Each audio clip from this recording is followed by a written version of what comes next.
All right. So one trauma response for people who've been financially traumatized might be avoiding money entirely, avoiding like maybe you get bills, you don't open your bills.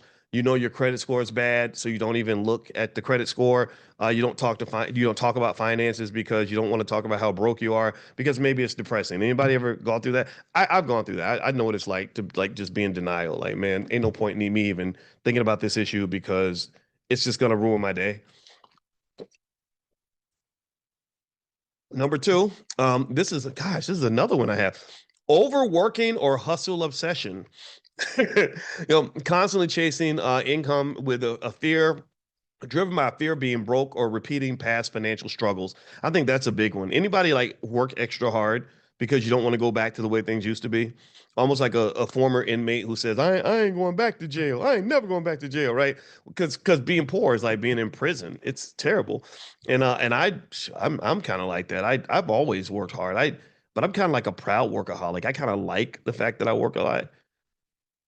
I don't think it's so bad all the time, but yeah, I see. Ain't none of us perfect. God is still working on all of us. All right. What else? Chronic underspending. Like, so if you're really frugal with money, really extremely careful with money because you don't want to lose it, they say that's a trauma response because you've been traumatized by being broke. Impulse spending or retail therapy. So when you use shopping as a coping mechanism, maybe you spend money because it makes you feel better. I've never really gone through retail therapy per se, but I've seen people that when they start feeling bad, they want to spend money. It's almost like picking up a beer or something. All right, so let's see. Number five, fear of investing. That's a big one. Taking calculated risks. Traumatized people have a really hard time taking risks because you're so scared to death of losing. Risk has at least two components. Either it's like it has the upside, it has the downside.